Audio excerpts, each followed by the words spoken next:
Oh, halika na, sa amin ay sumama ka. Ngiti at sayang aming ambag, tara na't manood kay Lisa Vlog. Hello Team Lisa at hello mga Bruce. So today po is Friday. Tulad nga ng nasabi ko sa previous vlog, may lakad po kami today. Kukunan na po namin ng life insurance din si Jack.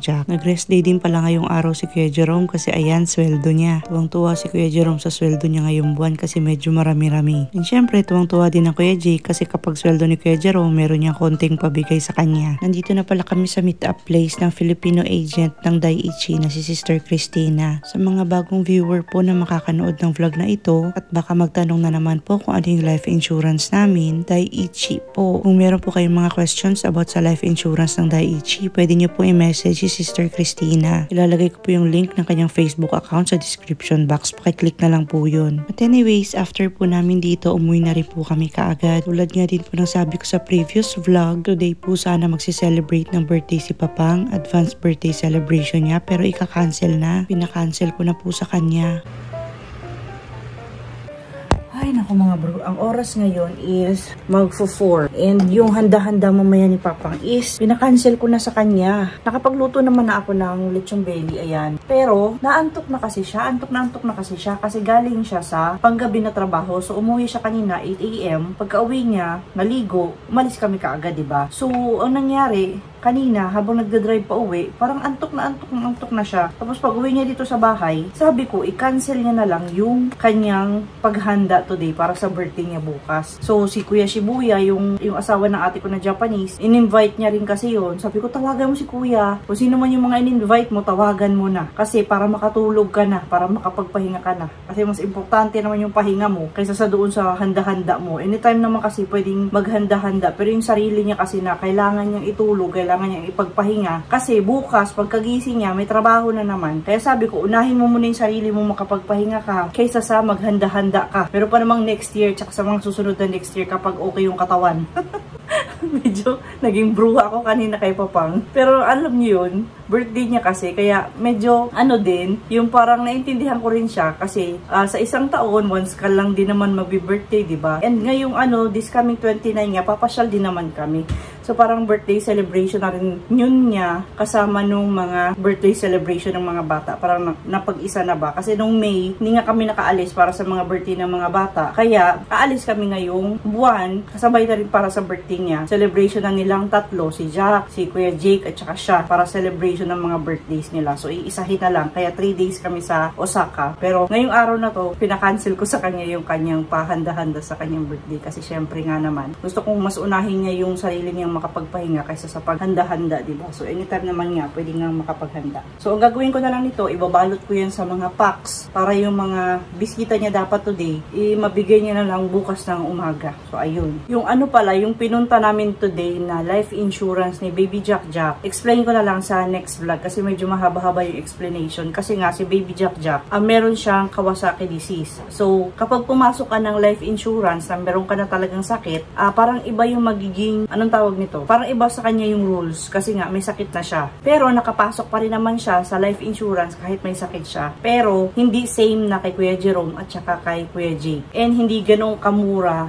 na katulad kay Kuya Jerome at kay Kuya Jake din yung life insurance si Jack. Ayan. So, explain ko na lang sa mga future vlogs or sa susunod na vlogs yung mga pinag-usapan. Kasi si Papang din, nagpadagdag din siya ng parang option sa kanyang life insurance. Kasi ngayong life insurance niya, ang option lang na kinuha ko doon is yung surgery at saka yung pag-admit sa ospital. Ayan, kung sakaling ma-admit siya, yun lang naman yung option doon. Kasi nga dito sa bahay, nag-alarm yung cellphone ko. But anyways, ayun nga, kung sakaling ngang ma-dead si Papang kaagad na walang 35 years, automatically, yung niya dito sa bahay is bayad, fully paid yung bahay. Pero wala siyang option na kung sakaling ma-ospital siya or masugatan siya, magka-surgery siya, wala siyang option sa insurance niya dito sa bahay. So, kaya kumuha din ako doon kay Sister Christina doon sa Daiichi ng ganong option ngayon kasi wala siya dito sa bahay. Basta explain ko na lang po sa inyo yung lahat ng mga pinag-usapan kanina. Medyo natagalan kami doon. Dumating ata kami doon 10:30 AM, 10:40 AM. Tapos natapos kami mga around 1 or 1:30 PM na. Kaya medyo talagang napagod si Papang kasi marami rin na pag-usapan doon kanina. And yung lugar na kasi na yun, hindi siya malapit. 1 hour drive mula dito sa bahay. Kaya ubus-ubus yung powers ni Papang. Hindi na kinaya ng kanyang powers. Ito na po pala yung mga iilang handa today ni Papang Sana. Meron sana siyang ayan lechon belly, tapos gumawa din ako ng chiffon cake at saka mango float. Magluluto din sana ako ng tuna carbonara at saka ng palabok pero hindi ko na ginawa kasi nga cancel. Hindi, ito na yung baby jack. Oh, sarap na sarap sa lechon.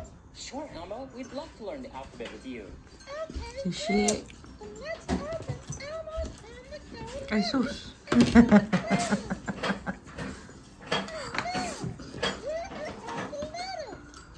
Ay, sus! Ay, si Kuya Jake.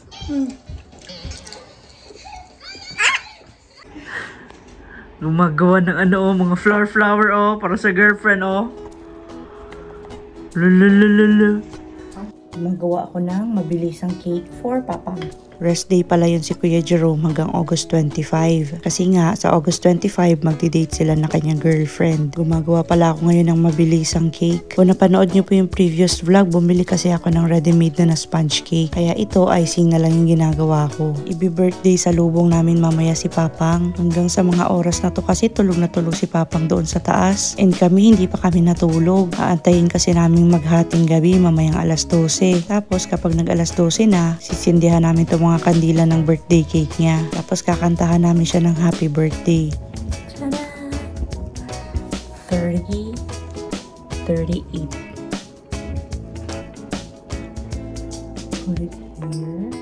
Nagawa ko na din yung ganitong birthday sa lubong before kay Kuya Jerome. Pero ako lang yun mag-isa before. And nakakatuwa ngayon kasi kasama ko na yung mga anak ko. Kasama ko na sila sa ganitong activity sa birthday naman ng papa nila. Ito na pala yung cake natin. Sobrang simple lang. But anyways, after ng ilang oras, dumating na yung alas 12 ng gabi. Tara at i-birthday sa lubong na natin si Papang.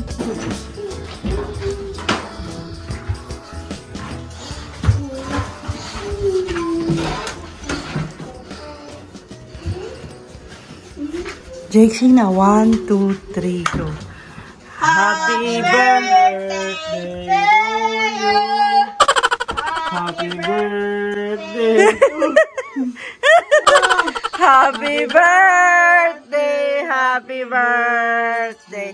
Happy birthday to you. Happy birthday to you. Hinipa na. Happy birthday. Hinipa na Jack Jack. Ang dali. Happy birthday. Happy birthday to you. Yung make-a-wish yung iba, nahipa na ni Jack Jack eh. Tawa tayo, wish. Wish pa wish. Wish mo, Wish pa wish. Wish pa. Dali ka, lalapit si Jack Jack. Wish. What do you wish? Nana. Nahipa niya na iba pa. Jack, no.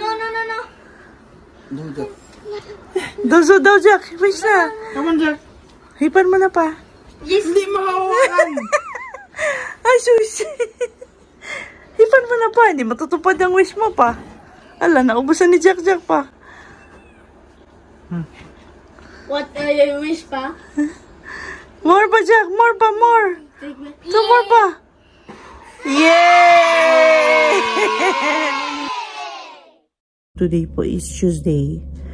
Meron daw typhoon today or tomorrow na magla-landfall dito sa Japan. Hindi ko alam yung pangalan ng typhoon, pero may bagyo daw dito sa Japan. Rest day today si Papang. Si Kuya Jerome may pasok siya. Hindi naman ganun kalakas yung ulan pa ne. Hinatid ni Papang si Kuya Jerome kung saan siya nag-aarbaito or nagpa-part-time job. After maihatid ni Papang, pag uwi niya, ito, umalis naman kami ng bahay. Dito kami mag-breakfast sa coffee shop. Wala masyadong tao pa, no? Kasi typhoon na ito.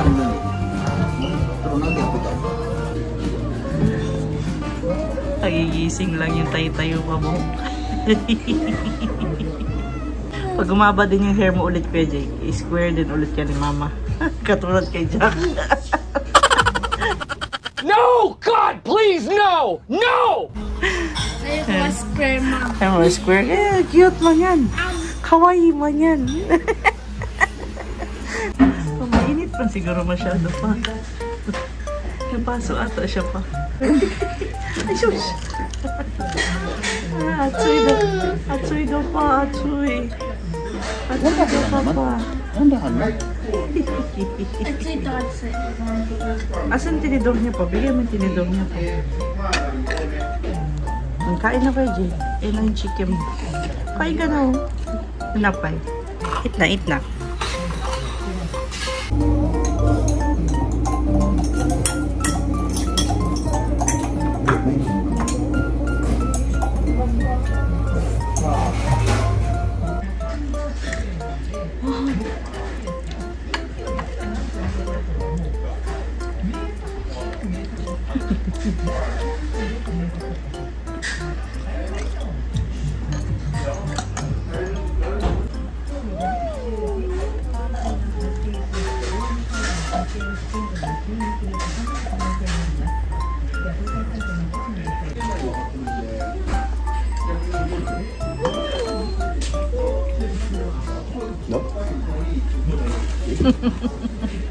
Later.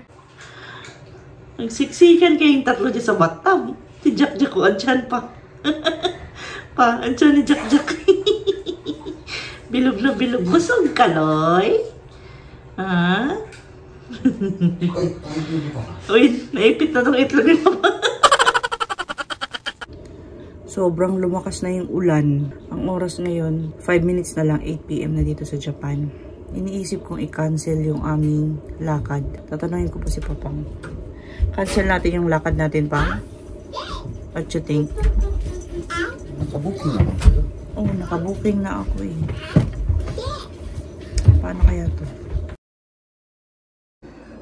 Okay, yung meeting namin ni Papang is done. Natutuloy kami, pero magdadahan-dahan na lang kami sa 29. Tiningnan namin yung weather, pati yung kung gaano kalakas yung hampas ng hangin. So sa 29, hindi naman ganun kalakas yung hampas ng hangin eh. So sa 30, doon medyo malakas-lakas yung hampas ng hangin. Yung biyahe kasi namin, ano siya, 29. So kailangan hindi malakas masyado yung hangin. Yung 30, nandun na kasi kami sa Osaka. Tapos ang uwi namin, 31, hindi rin naman malakas na yung hangin. So 30 yung malakas yung hangin. And nandoon na kami sa Osaka niyan. So, tuloy kami kasi yung problema lang naman namin is yung biyahe namin papunta doon kung malakas yung hangin. So, hindi naman pala malakas yung hangin sa biyahe namin papunta doon kaya magdadahan-dahan na lang siguro kami. And may mga ibang lugar na ika-cancel kami or hindi na mapupuntahan. Depende kung umuulan or hindi. Katulad ng Universal Studios, kapag umuulan, hindi na kami matutuloy doon. Parang sa Kayukan lang kami matutuloy. And baka hindi na rin kami matuloy sa Dotonbori siguro kung umuulan. Basta depende sa weather pagdating namin doon kung matutuloy kami sa ibang lugar or hindi. Ginagawa ko na yung bagong itinerary. So hanggang dito na lang po muna for today's vlog kasi tatapusin ko pa yung bagong itinerary namin. I-review ko pa yung weather para malaman kung saan kaming lugar pupunta. Kasi example, sa 30 uulan. Pwede naman kami sa Kayukan na pumunta nung kasi sa loob ng aquarium kahit umuulan sa labas okay lang naman. Tapos ang ginawa ko pala, kinancel ko na yung hotel namin para hindi na kami pumunta sa pet hotel ni Ate Jackie kasi medyo malayo kasi yung pet hotel at saka yung mismong hotel namin. So, ang ginawa ko ngayon, nag-book ako ng Airbnb na pwede yung pet dog sa Airbnb. So, may nakita naman ako na magandang bahay and pwede si Ate Jackie doon. And yung bahay na nakita ko, parang ganitong bahay din. Modern house din siya. So, medyo mura. Napamura pa ako ng konti. Medyo napamura pa ako ng konti kasi yung hotel namin, nasa 30,000 yen. Yung nakita kong ano ngayon, Airbnb, nasa 23,000 lang siya. So, ayan, binayaran ko na and kinancel ko na yung hotel namin na pagsistayhan. And bukas, tatawagan ko yung pet hotel ni Ate Jackie na yung schedule niya sa 29. Hindi na siya pupunta doon sa kanyang pet hotel kasi nga pwede naman na siya sa aming Airbnb. Ito yun yung mga bagong plano ngayon kasi nga dahil sa bagyo, medyo na iba. Hanggang dito na lang muna for today's vlog kasi mag-i-empake pa ako. Medyo marami-rami akong i-empake kasi 3 days kami doon or 2 nights pala. 3 days, 2 nights. So yun na lang muna for today's vlog. Maraming salamat po sa panonood and sa pagtambay today sa channel namin. Please like, comment, and subscribe. And always remember, Kuya Jake, whatever you are! Big one. Bye-bye for now and see you again on our next one. Bye! Sa next vlog po ulit. Kita-kita na lang po sa aming pasyal doon sa Osaka. kahit merong typhoon. Hindi mo pipigilan. Bye mga bro!